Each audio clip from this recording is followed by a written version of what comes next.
And so it must be nice then to see this technology get to what it is. It offered me a chance to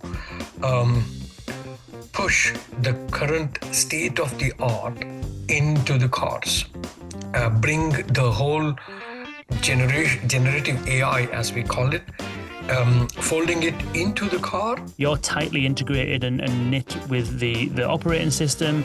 You've got the partnership with the vehicle manufacturer. The buzzword for interoperability these days is agentic AI. And all that kind of stuff is really important because you don't want to be driving 70 mile an hour down a motorway and try and activate your voice assistant. It's still very much an open game, but where I'm looking at in particular to have practical, purposeful, and pragmatic AI that does what we want to deliver. I get the sense that we're still just scratching the surface. The following is a conversation with Bala Kolluru, who is a Senior Director for AI at Cerence. This conversation is all about voice AI in the car. Most people, not most people, but a number of people spend a good portion of their life in the car, driving to and from work, taking the kids to and from football, as is my typical usage. And while you're in the car, you can't use your hands hardly for much. So voice AI and voice UI is an incredibly powerful technology when you're in the vehicle. Importantly as well, when you're driving, the voice assistant has your full attention pretty much, apart from the attention that you're placing on the road, which you should do, boys and girls. So, but needless to say, it is a very interesting area for voice AI adoption. You can't do anything other than sit where you are. Your hands are limited, your attention is there, and so what use cases emerge from that? Voice AI in the car has been prevalent ever since 2017 when we started this podcast. We've had conversations with Mercedes, and I'm sure we've had BMW on in the past, and a bunch of others who are deploying voice AI in vehicles. But this conversation is about what's changed. What does generative AI bring to the car and to voice AI in the car? How are AI agents impacting what is possible, and where is that kind of stuff heading? How does interoperability change in 2025? And in fact, it's not really so much about interoperability as Bala explains, and in fact, it's more about agent orchestration. And so if you are interested in how voice AI is manifesting itself and developing in the vehicle, this conversation with Bala is absolutely immense. Without further ado, here is Bala Kolluru of Cerence on BUX World.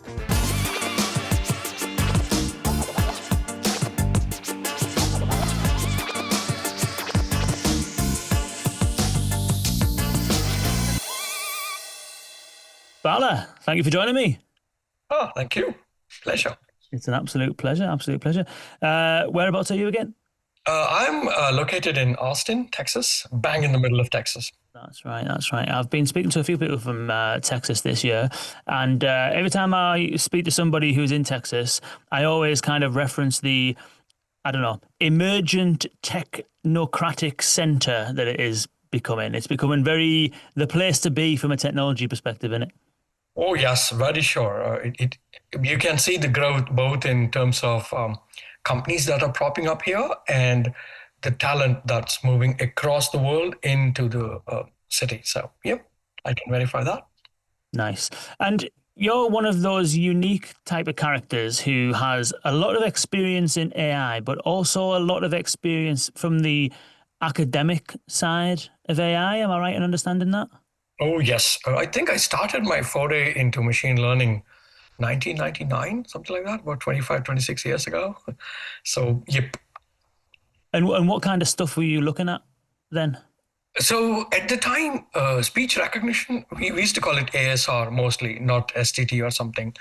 The speech recognition world as it existed, I was predominantly trying to identify what we call as large vocabulary speech recognition systems. So back in 1999, a lot of speech recognition was centered around predominantly English, if I could say, and it was about transcribing the speech. Given the data, given the compute resources we had, that itself seemed like an ominous task. The compute resources were extremely limited compared to today's seemingly infinite growth in the GPUs, and also the data sets. At the time, we had very, very small data sets, and nothing was bigger than a few hundred hours of recording.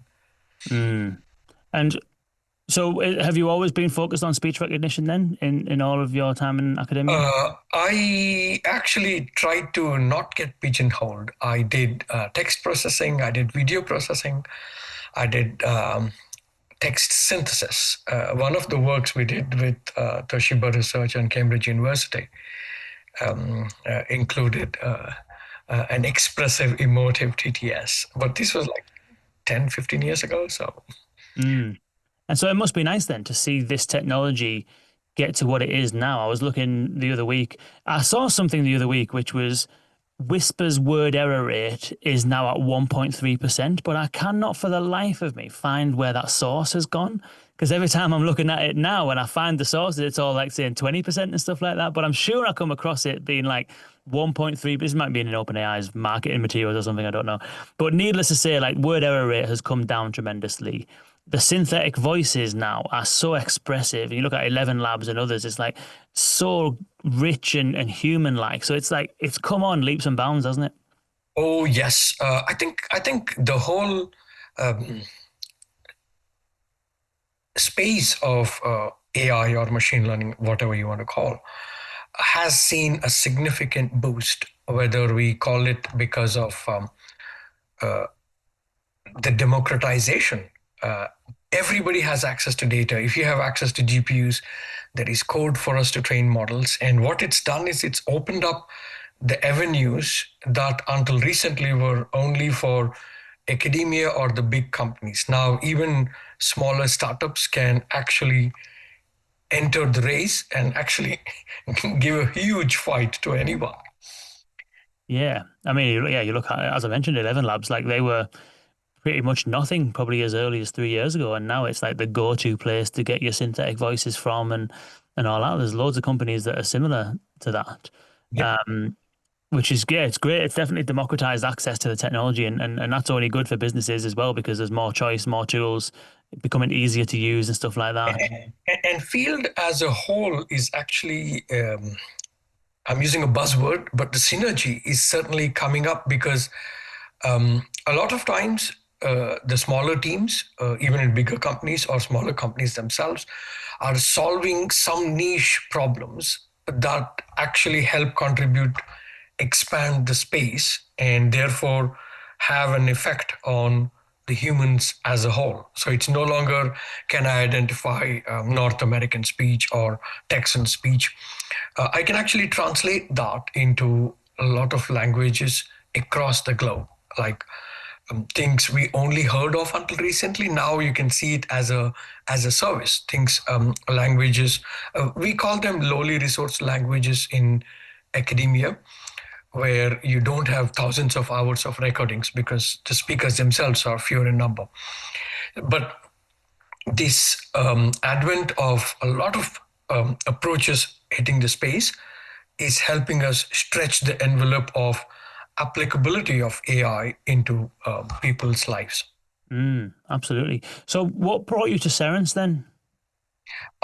So two things actually. One, it offered me a chance to um, push the current state of the art into the cars, bring the whole generative AI, as we call it, folding it into the car and folding it, making it accessible for everybody who's driving a car, who's in the motors, and even two-wheelers. Actually, we offer there too.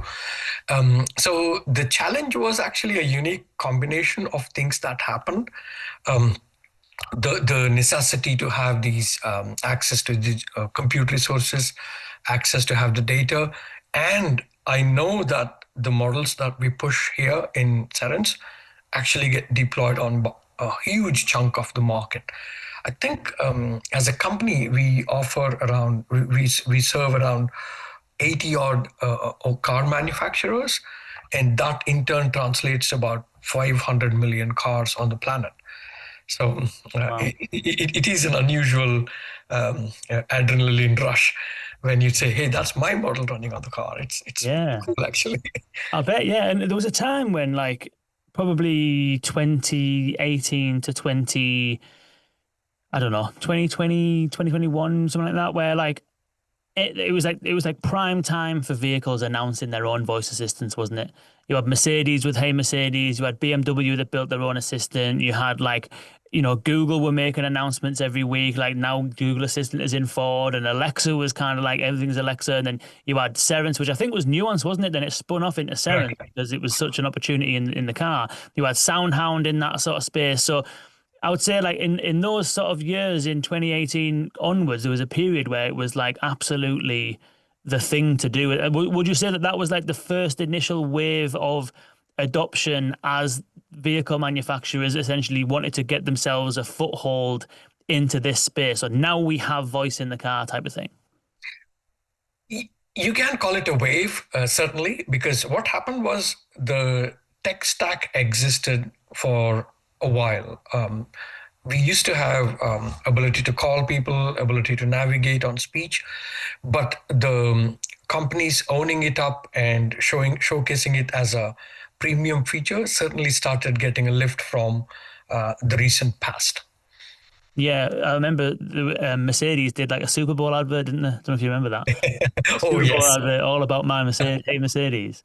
Oh, Uh, yes. and I saw them at conferences. They were turning up at conferences with vehicles in the showrooms, showcasing it and stuff like that, which is great. And I was having a conversation with someone in the automotive space recently, actually. And so for me, for example, my voice capability in my vehicle is absolutely rubbish. I don't know what it is, but it doesn't understand anything that I say, and it's very, very basic. It's not like what you would provide through Cerence. It's very much like first generation.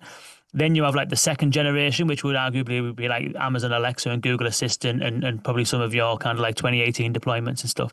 And then you have like the new generation of Gen AI starting to hit vehicles. And this conversation I had the other day was that apparently, you tell me if I'm wrong here, but apparently voice AI usage in vehicles is very much prevalent in the US, seemingly more so than it is in the UK at the moment.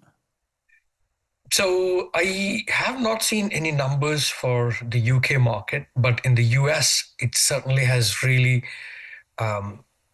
climbed up a lot. We actually have real figures based on some of the products we have launched. You can see a substantial increase in the adoption of voice AI by the motorists on the road. You can actually see a nice spike going on where you can palpably see people using this tech stack. Voice AI no longer relegated to a small, occasionally used feature. It's something people are tending to rely more and more on. And what kind of use cases are prevalent and common then? Because I remember in back well, as I said, like in the Hey Mercedes sort of days, it was kind of like I remember them having like we had I think it was called was it Anthony Monescu, the product owner at Hey Mercedes, on the podcast, and Mihai, his name was, I think. Anyway, I remember him kind of like showcasing the types of use cases, and he was saying that like some use cases that are like safety dependent, you always want to have a manual override for.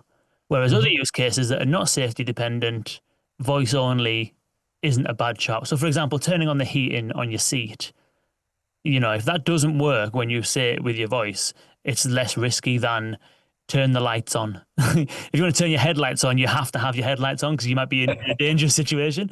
Right. I'm saying, so I wonder if you can share your perspectives on like what are some of the use cases that are typically being used, and what are the successful ones in the car today? Let's actually split that into two halves. On one side, we have had decent success on translating voice into getting things done. For example, call John or call Kane, right? And the system says, hey, I see two Kanes. Okay, Kane S and Kane B. Whom do you want me to call? That works. And that has worked for pretty, in recent past, it certainly has worked with the tech stack that we have deployed in cars. And other things on the same bracket are navigating to places, finding restaurants, or listening to music, right? You can say, play me XYZ radio channel or an artist. Yep, things worked. And the second half, where the generative AI is actually stretching the envelope, and I can say it's creating a new space. So, stretching the envelope, now you can actually correlate with what you said in the past. For example, what was that artist I was listening to yesterday? Could you just continue that podcast? Or, I was listening to Kane's podcast on AI last week. Is there anything else that's coming up? If yes, oh yeah, play it. Or you can actually stretch this into new places where you can expect the system to be proactive. You can expect the system to be productive. Things like, could you add this to my calendar?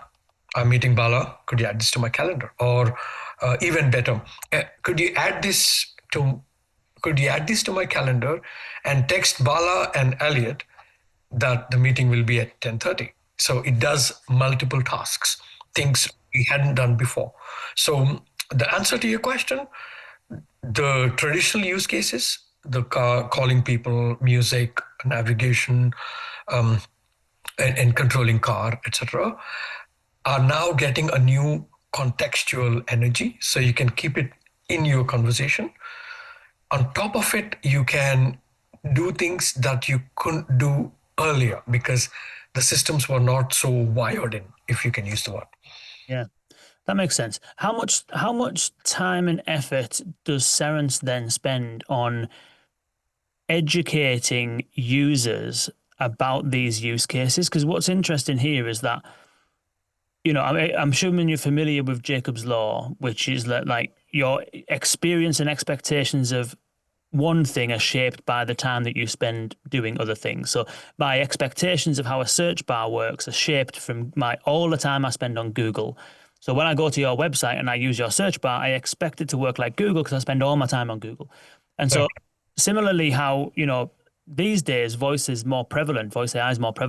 So you've got users who are familiar with Alexa, users who are familiar with Google Assistant and Siri, which are a bit more kind of like command and control devices. They didn't intend to be that, but that seems to be the use cases that have prevailed.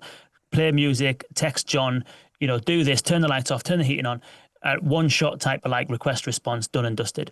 Then you have ChatGPT and the new school Gen AI tools, it has more memory, and you can pull up things like, remember everything you know about my business and then write me a landing page for this product, and it will surface historic data to do that for you. So I would say that we're probably in a place where users are becoming more familiar with more advanced capabilities. So how much of the usage, because what's interesting about the vehicle is that I might only spend 2 hours a day or an hour a day in the vehicle, whereas I might spend 8 hours a day using my phone and 3 hours a day using ChatGPT. So my experiences are being shaped elsewhere. I get in the vehicle. How do you let people know what I can do? So this is actually a fascinating point, and fascinating from several dimensions. I'll try and touch a few.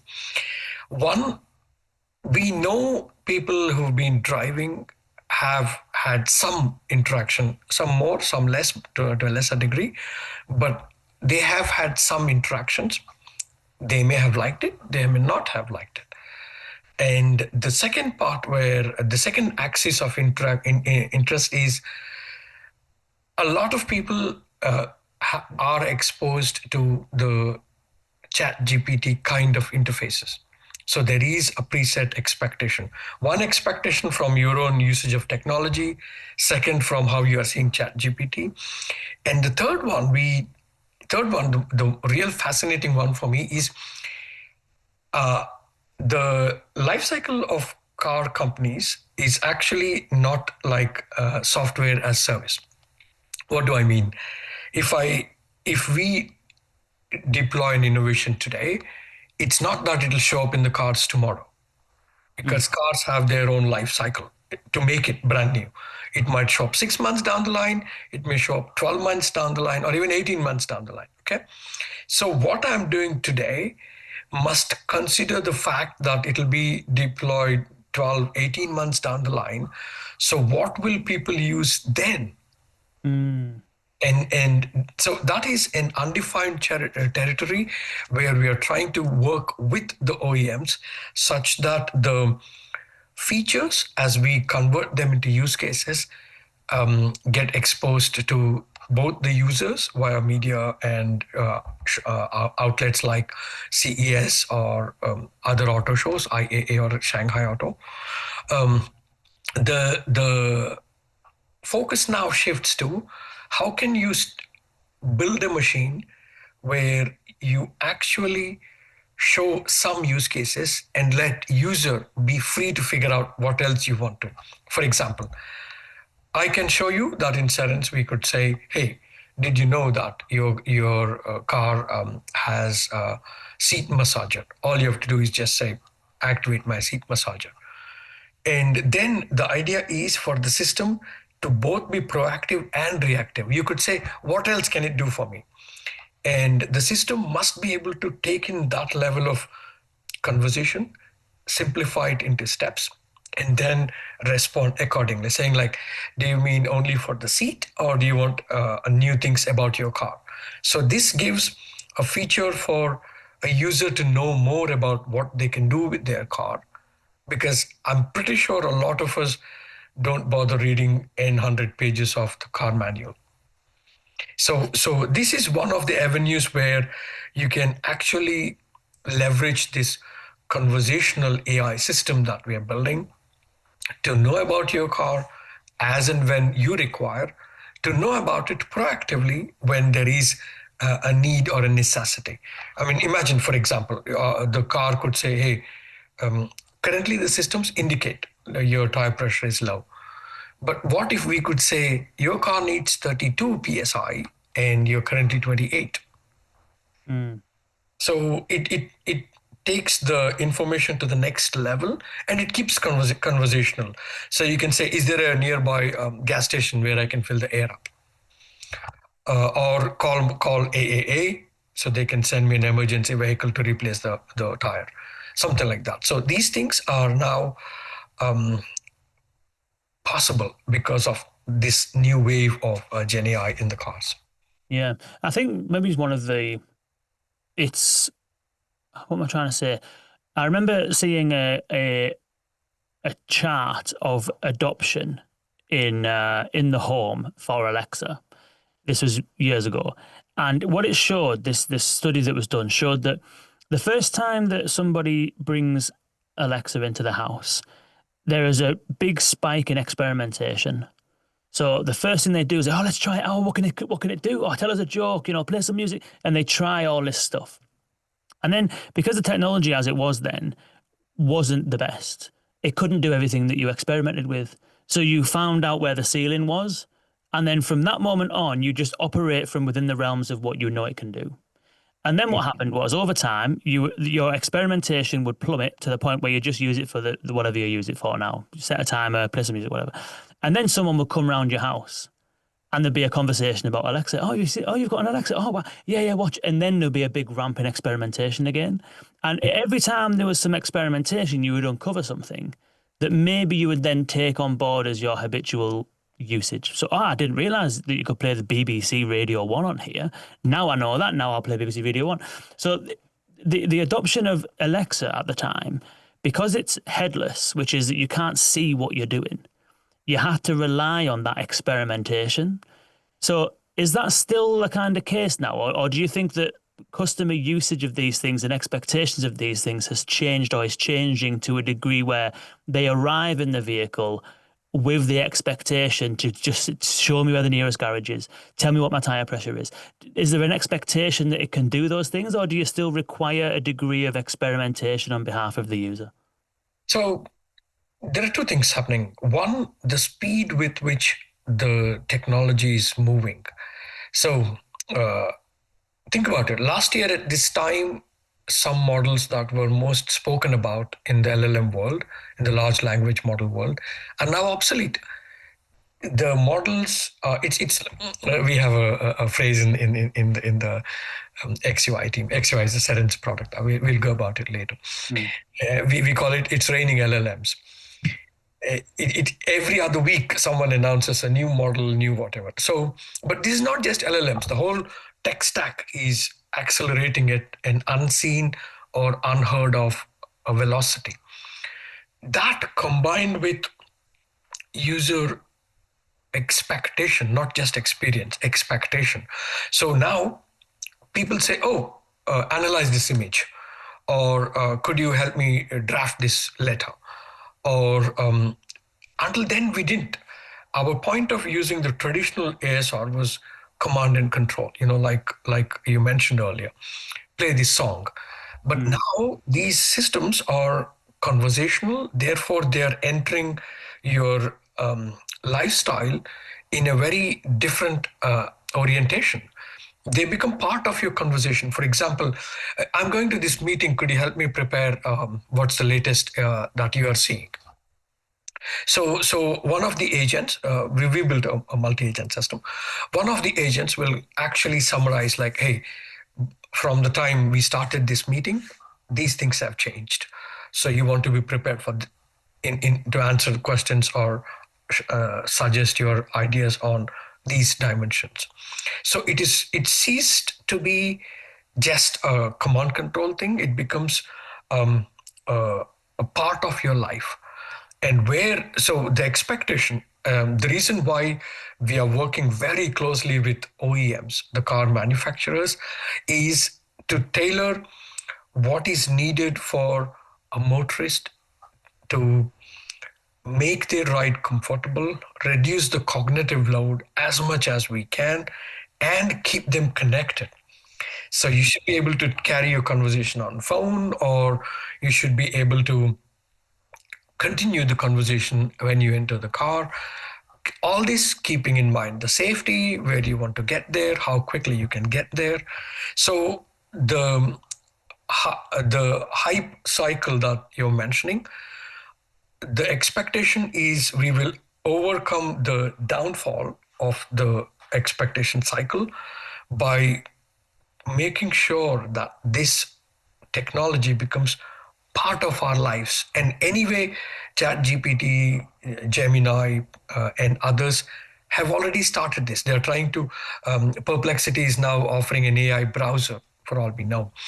So the question there is, if that trend has already begun, where the conversational AI, the Gen AI, becomes a part of your life cycle, we are folding and pushing that into the car such that habitual usage becomes a reliable usage. Yeah, OpenAI have even announced their browser as well recently, which I think that they're all kind of aiming for that. They're aiming to be essentially the central, I suppose, new distribution platforms, aren't they? So like, but like, what's interesting is that you mentioned connectivity there, but connectivity kind of works in two ways, presumably for you, which is one is you're going to have connectivity into all of the vehicle and everything that the vehicle can do. And so you need to work closely with the OEMs and stuff like that. And those OEMs probably, I would imagine, want to continue that usage outside of the vehicle. So as you mentioned, maybe you're doing something in the house before you leave for work and you start playing a podcast, and then you get into the vehicle and you just say, hey, continue playing that podcast I was playing before. At the same time, while I'm in the vehicle, maybe I might actually want to recall a conversation I had with ChatGPT earlier to then continue something with ChatGPT or whatever it might be. So it's almost like you've got like the connectivity in the vehicle, and however those tentacles spread outside of the vehicle, which is essentially Cerence kind of like moving from the vehicle outside. But then you've also got all of the outside world perhaps needing to be accessed from inside the vehicle. So how do you approach that kind of like, it used to be called something like the, what was it called before? I can't remember what it was called. Like it was some sort of like open access protocol, like open voice network, where like any voice assistant can be accessed through one interface, and likewise. So how do you approach interoperability? That was it. How do you approach that kind of like that scenario of like me as a user wanting to use ChatGPT in the vehicle, but Cerence is the front end. At the same time, I might want to access something from my vehicle outside of the vehicle through Siri or whatever. How do you approach that interoperability side of things?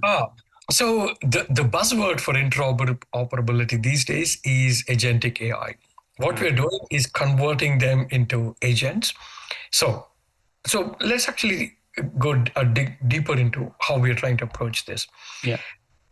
We have a fully hybrid system. What does that mean? We have a powerful instance operating from cloud where you have stronger GPUs, the ability to reason is much more comprehensive. And we also have an equally fully agentic system on the edge in the car. Okay. And then we call it hybrid because they exchange information. So when we say, hey, I want to continue that podcast, the one in the cloud will tell the system in the cloud will continue that stream with the system on the edge. And therefore, it'll facilitate this conversation.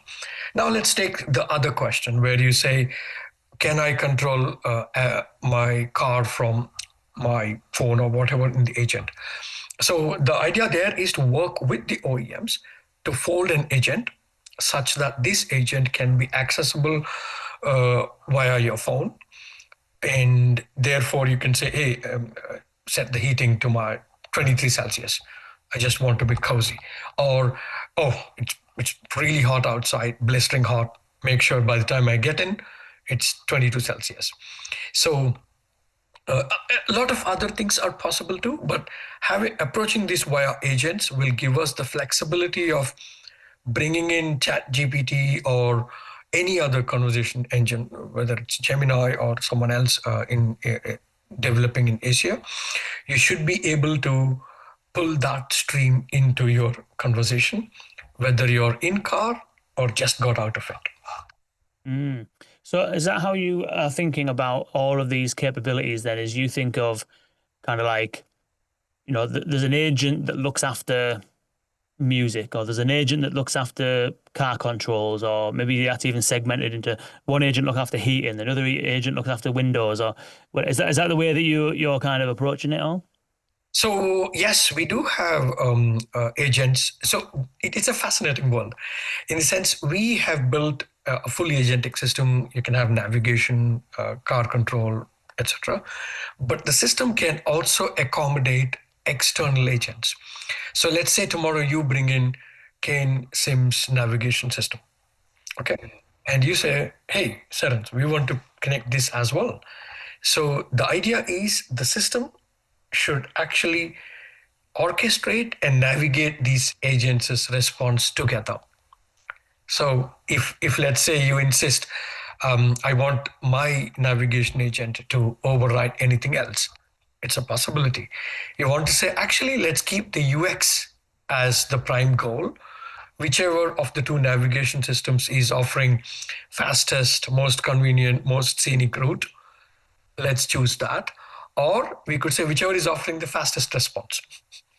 My user cares about Bing kind of response. So we say, okay, if the one fastest, we run both the agents, whichever responds first, we communicate that to the user. So keeping it extensible is what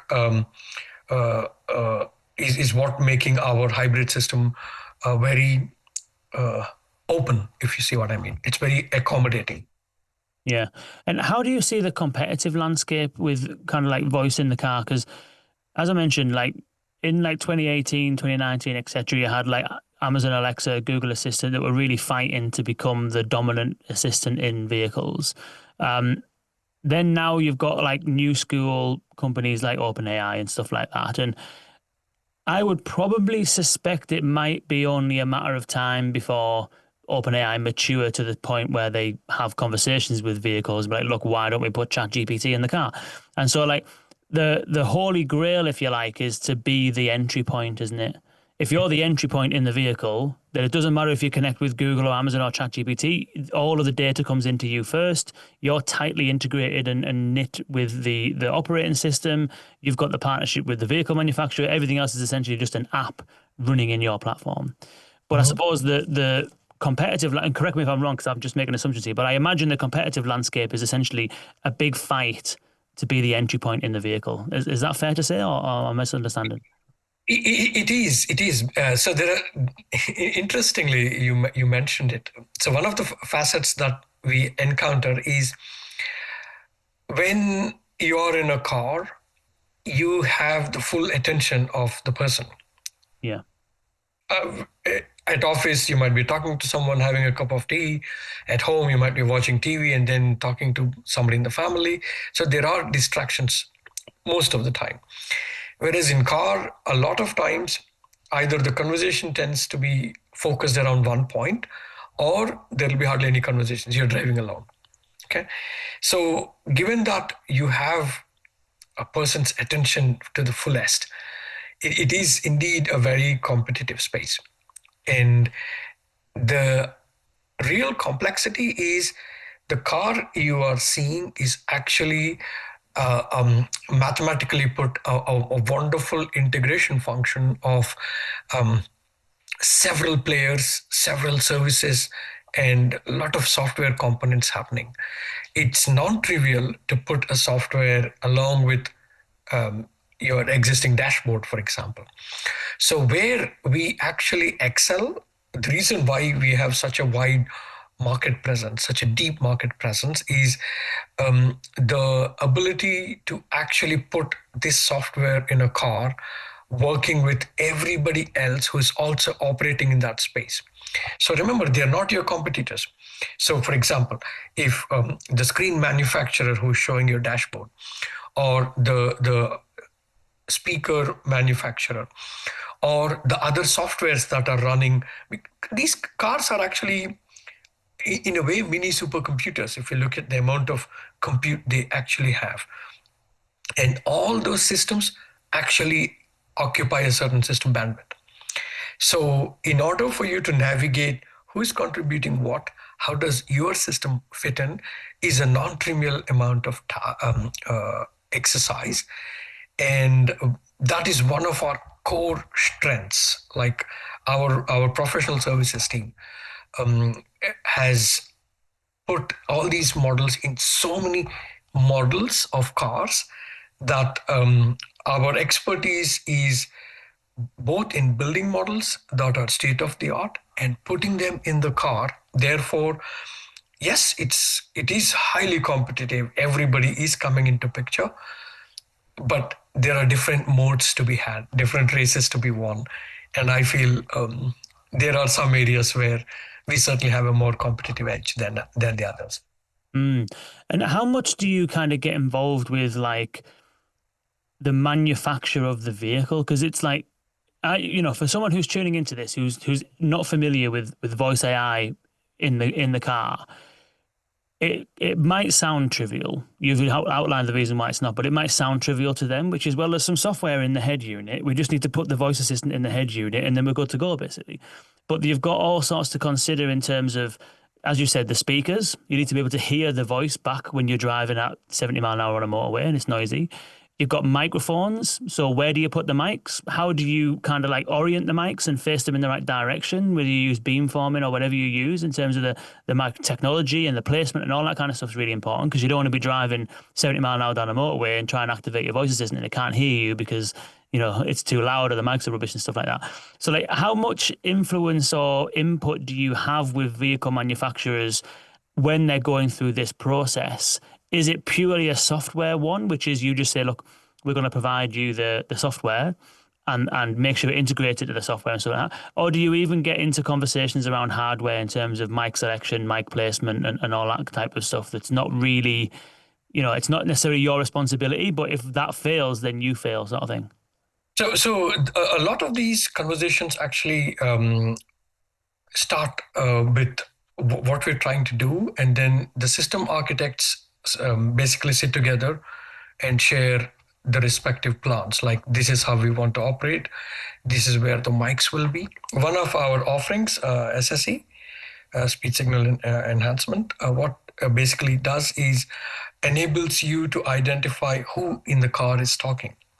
So if you ask for a pizza and let's say somebody else in the back of a car asks for a salad, we are able to process both, because the location of the microphones and in particular our ability to discern who's saying what facilitates this functionality, and both how the technology is evolving and how the car companies are receiving it means we have to work together.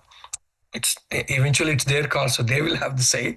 But a lot of when it comes to XUI, how we are trying to work with the entire ecosystem. Actually, I can call it a biome, where we are trying to give and take. So we say, look, this is our agentic system as it stands. What can we do to put it in this car? How do we change it? What's the bandwidth required? What's your conversation looking like? So all these things come into the design paradigm of deploying these in the car. And yeah, it's not like just deploying something on cloud and asking people to hook it up on the endpoint, because these considerations mean what will happen when you don't have access to the signal on the cloud. Imagine you're driving in a tunnel, suddenly your cloud access is minimized. I mean, one of the reasons why we are actually eagle-eyed on hybrid system is to provide the same experience when you don't have cloud. And that means a lot of compute needs to be really, really distilled, optimized, so your user experience is pretty much almost the same. And in deploying such a system, we make sure the car companies are actually part and parcel of the game. So that's how we've been working so far.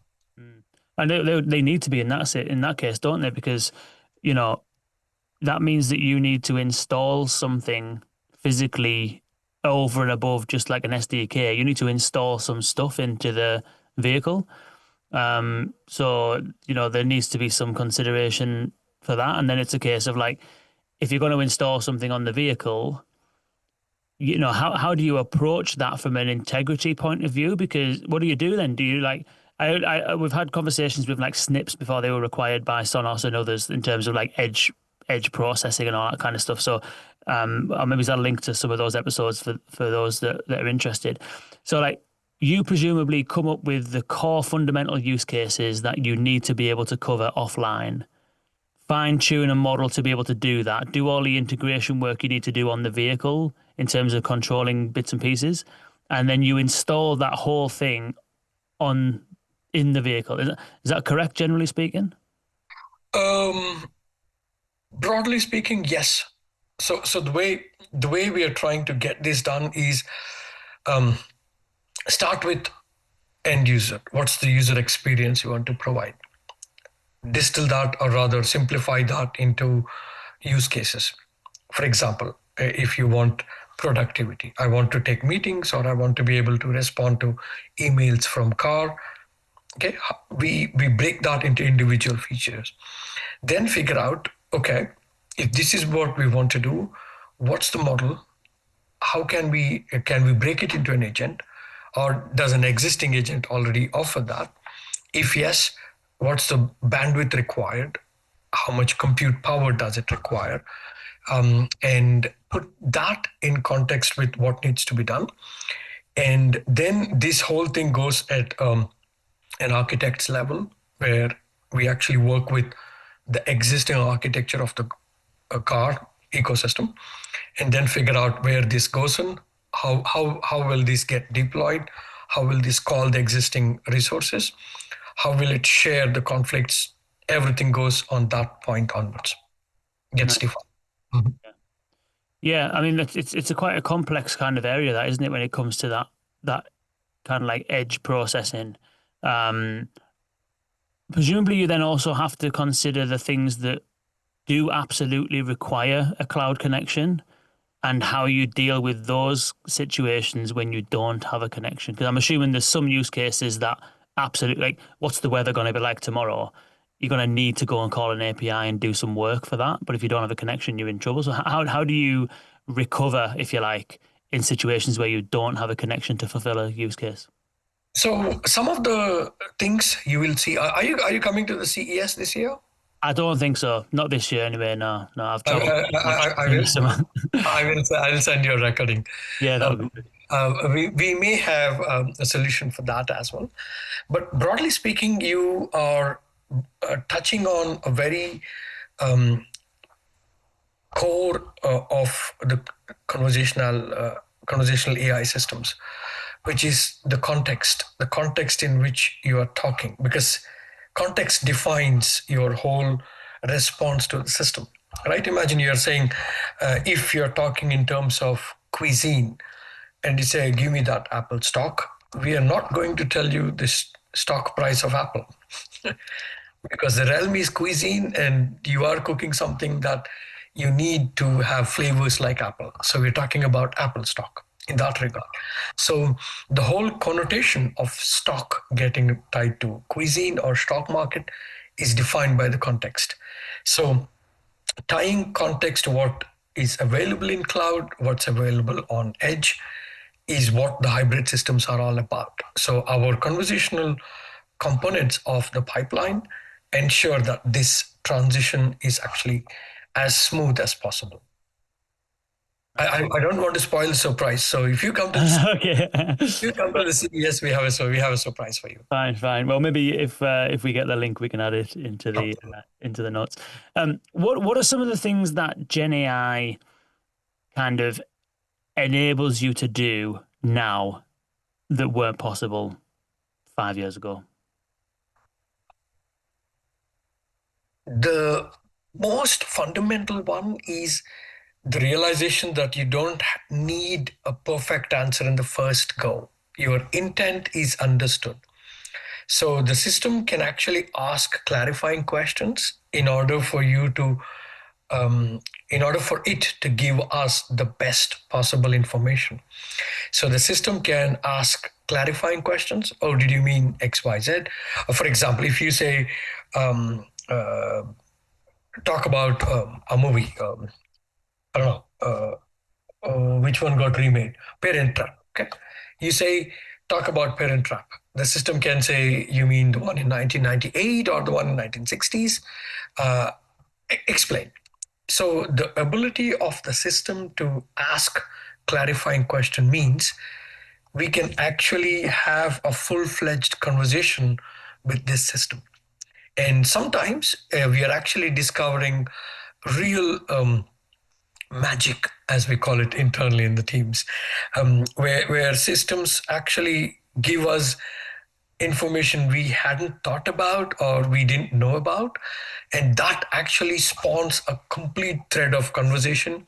You don't realize you spent 30 minutes talking to a machine where all you wanted was to find out one small datum in the information stream.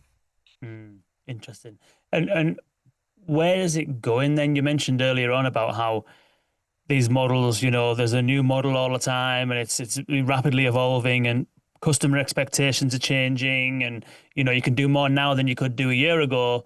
But at the same time, it takes you a long time to get this stuff deployed into the vehicles, given the lead times and the manufacturing process, etc. So where is, in your mind, Gen AI going? And what type of experiences do you think will be unlocked in the near future? So it's very, how do I put it? Let me actually simplify it from where I'm seeing immediate future, short term, medium term, and long term. So the current expectation is for us to deliver so humans are used to very deterministic behavior. We are used to having systems do exactly as you're told. The Gen AI is breaking those because it might tell you, hey, you for example, you want to book a restaurant outdoor tomorrow. Until as far as now, we've only known systems that actually do that. But now the Gen AI can actually say, hey, Kane, it might be thunderous rain tomorrow. So do you want me to actually move it indoors? So the systems are actually now questioning us as in, is this right? Okay. And in a good way, not in an existential way. So that answering or dealing with the systems in that perspective is the short-term target for a lot of companies in this ecosystem. Ability to deal with this level of speaker turns, because it's actually increasing amount of data we are processing. Because up until now, you say just call John, it called John, whereas now it could say, hey, I see multiple John. So there is more data churning in the flywheel. And also in terms of user expectation, they are used to getting things done. And they need to get used to this new conversationality of the systems. That's the short-term goal. In medium term, you're looking at this competition to produce these super understanding, super smart systems.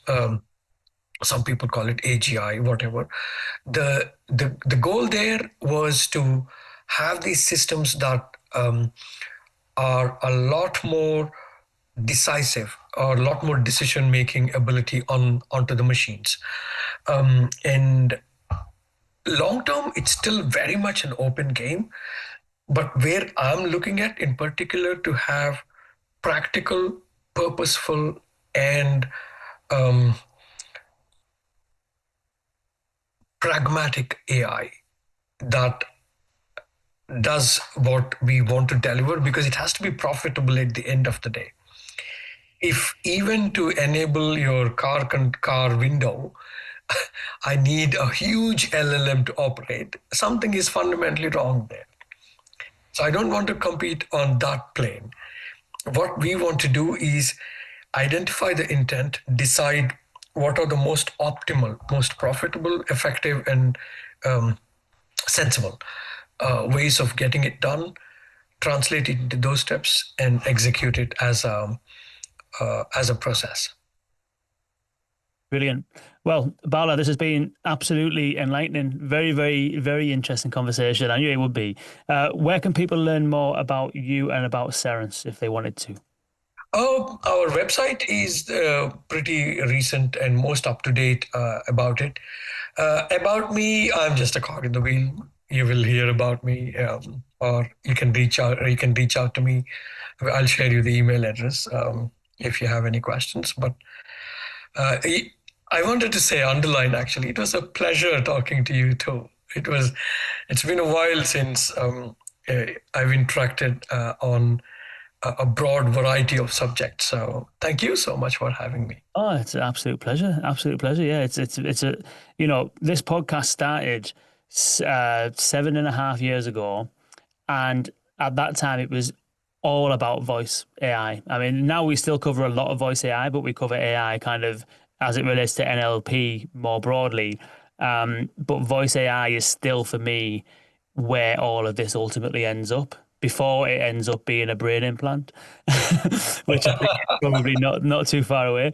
But I think the voice is the ultimate interface, basically. And so it's really great to come back to a conversation like this, because we haven't had one about voice in the car since probably 2019 or so.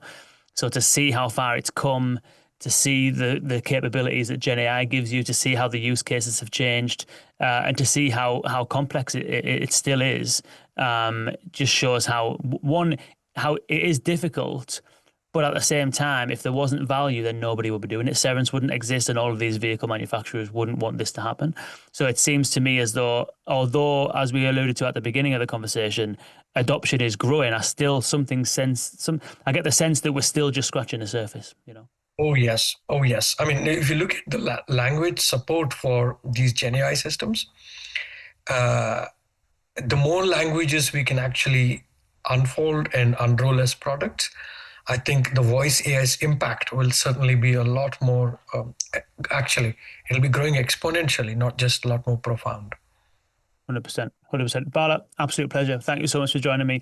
And thank you all for tuning in. Cerence.com if you want to find out more. And I'll put Bala's LinkedIn in the show notes as well if you want to reach out. I'm sure if you have any questions, he'll either answer them or point you in the right direction. So thank you again, Bala. Absolute pleasure. Thank you all for tuning in, and we'll see you on the next one. Bye now.